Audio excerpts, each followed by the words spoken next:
The Chicago Blackhawks lose to the Winnipeg Jets 6-3 in the most disappointing game of the season by far.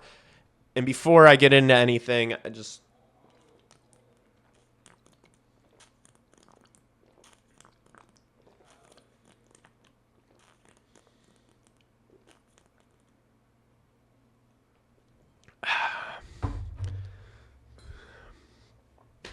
it was a stinker. It was a stinker performance. Probably should have seen this coming. First game on the road trip. I know I just made a video talking about how important this road trip was. It was Spencer Knight came back down to earth tonight. I feel like this was bound to happen at some point. This team has just been playing too good, too hard. This team wasn't going to be in every single game all year long. They got beat by a better team. I'm not sounding the alarm bells. I'm not freaking out. It stunk though. It stunk. Connor Hellebuck played really well outside of that absolute howler in the first. That was an absolute gift to Teuvo Teravainen, where there was that crazy carom off the boards, and was an absolute gift for Teravainen. But you started the game. You started the game with the really lazy hooking call. It was a soft call on Colton Dach, but it was just a lazy play from him. And of course, the Jets cash in early on that power play, and then from then on, they were chasing the game. It wasn't even the worst team performance. Like, I really did kind of feel like that performance against the LA Kings was worse than tonight. Like, there were a lot of positives tonight. I thought the first line was really good all night. That Bedard, Burakovsky, Green line was great. I think Ryan Green has to stay up on that line now. I think they look phenomenal together. I think Green does a lot of important dirty work for Bedard and Burakovsky, who have clearly developed some chemistry, those two. So I think you've got to leave that line intact. They had so many sustained ozone shifts where they were just passing the puck around, working the cycle. Bedard, how many shots did Bedard was only credited with 3 shots on net tonight. It felt like he shot the puck 13 times.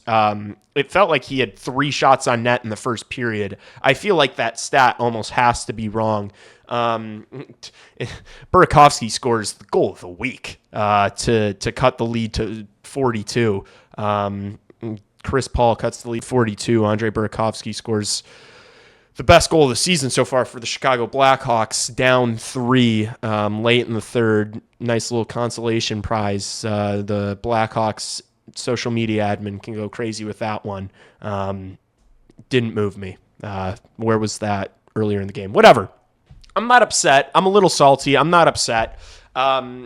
Look, this team's going to bounce back. They do have Edmonton on Saturday, so it's a little scary. It's a scary thought. But Jason Dickinson gets hurt. Jason Dickinson gets hurt in the second. You lose a forward again. It's like the third time this has happened where when you're doing this 11-7 thing and a player gets injured and you only have 10 forwards, it's like, it's hard to claw back into a game when you've only got 10 guys to work with because everyone's getting loaded with ice time. It's just hard to fight back with only 10 guys. Can we get Oliver Moore? Someone's got to make a call. Oliver Moore and Nick Lardis, one of the two, I don't care which, maybe both, should be on a flight to Edmonton tonight. Oliver Moore specifically, maybe Nick Lardis as well, should be on a flight to Edmonton tonight. If Dickinson and Mikheyev are out, I don't need to see that fourth line where there's only 2 guys. I don't need to see Slaggert and Lafferty out there. I don't need to see that. Get Oliver Moore up or Nick Lardis or both. Just make the call. Make it happen. I know the plan is probably to let them stay in Rockford for a little while and just absolutely dominate at the AHL level, which they have been doing. I think with these injuries, if Dickinson's going to miss a game or two, I think you make the call and have one of those guys come up. Some more specifics. I should talk about some of these guys individually. There were some guys who actually had good nights. There were some guys that had some bad nights, though. I thought this was Alex Vlasic's worst game of the season by far tonight, even though he literally scored a goal. I think he was out there for like 5 of the 6 goals, or maybe 4 of the 6 goals. Let's see, he's a -2, which doesn't do justice for, I feel like, how many times he was out there. He was partially responsible for like 2 of the goals too. It was just too easy tonight. I felt like the Jets, that first line is disgusting for the Jets, but it just felt too easy tonight. Like they were kind of giving them too much respect, letting them skate into the zone. Didn't feel like they were really being physical with those guys at all. You can't give Scheifele or Velarde or Connor that much space and try to intercept their passes with good sticks. Like, you're just going to get killed. You got to put the body on these guys. You can't let them enter the zone as cleanly as they were tonight. It was too easy. And then once the pucks were getting to Spencer Knight, they were going in tonight. Knight gave up 6 goals on 32 shots for an 8-13 tonight for Spencer Knight.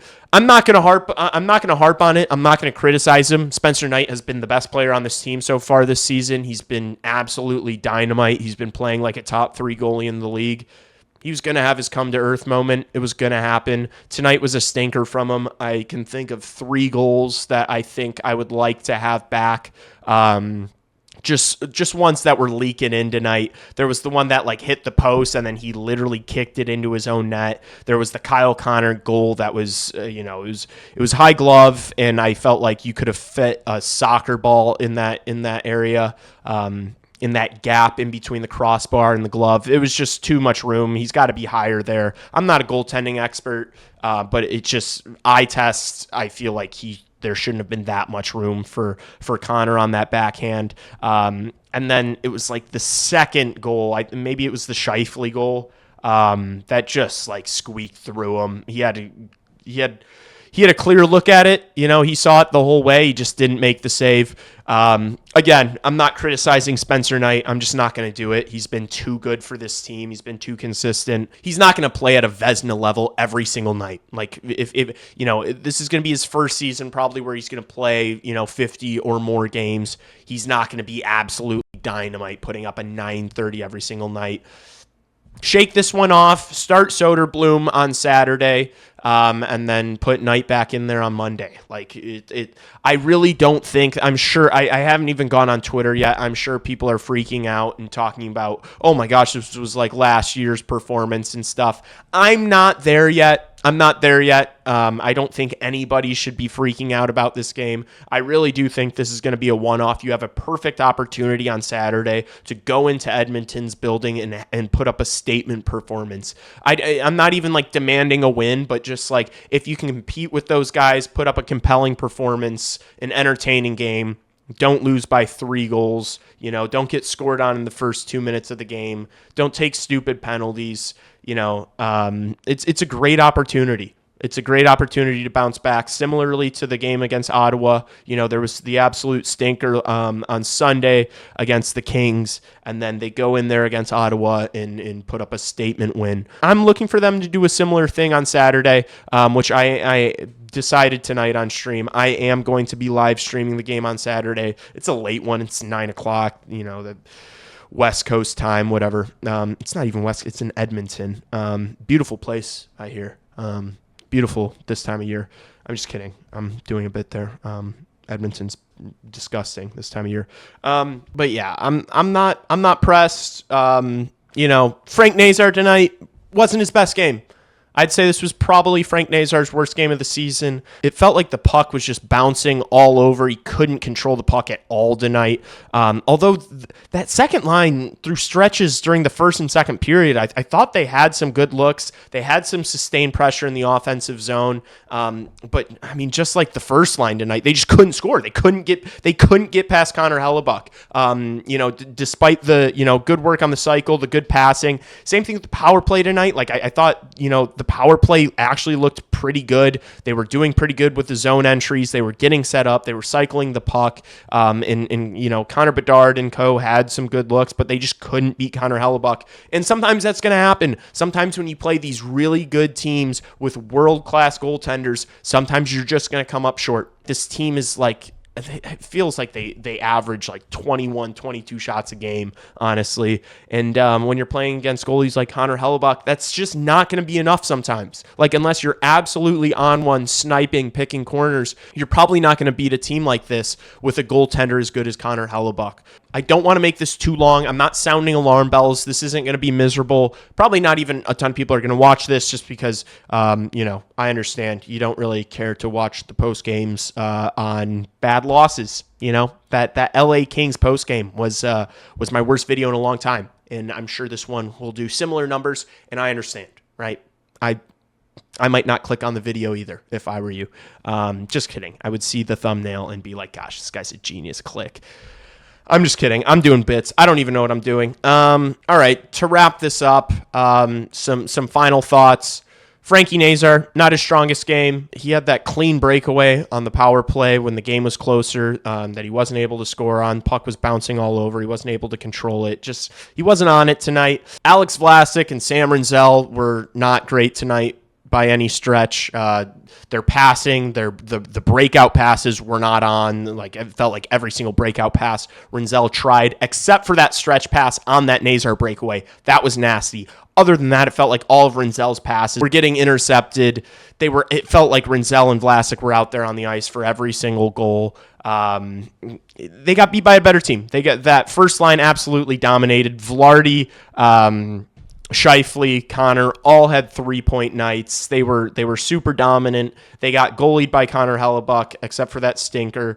Burakovsky and that first line was phenomenal. Ryan Green was great. I'm a big Ryan Green guy. Keep playing Ryan Green up there. Maybe he needs to work on the scoring touch a little bit, but I want that line to continue to develop some chemistry and keep playing them together. Don't mix that up. Especially, I know that sometimes the knee-jerk reaction for coaches after a loss like this, don't mess with that first line. That line was phenomenal tonight. They cooked. They just couldn't score. Bedard wasn't able to beat Hellebuck, and it happens. Sick goal from Burakovsky. You can, SportsCenter top 10 to cut the lead to 42. It is what it is. It was a fine performance. I'm not freaking out about it. We move. We go on to the next one. Edmonton, we're coming. We'll be there. We're ready.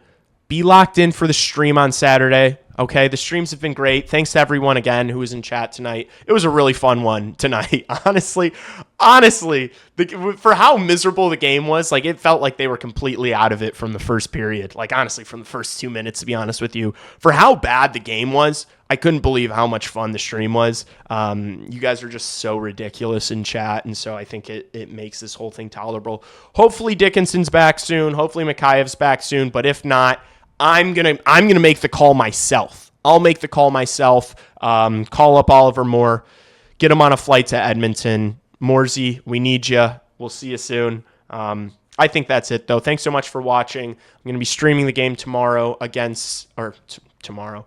Well, I guess based on. I'm gonna be streaming the game on Saturday against Edmonton, so be here for that post game as well. Prospect video or something coming up soon too. So be on the lookout. I appreciate you guys. Like the video. I'll see you later. Peace.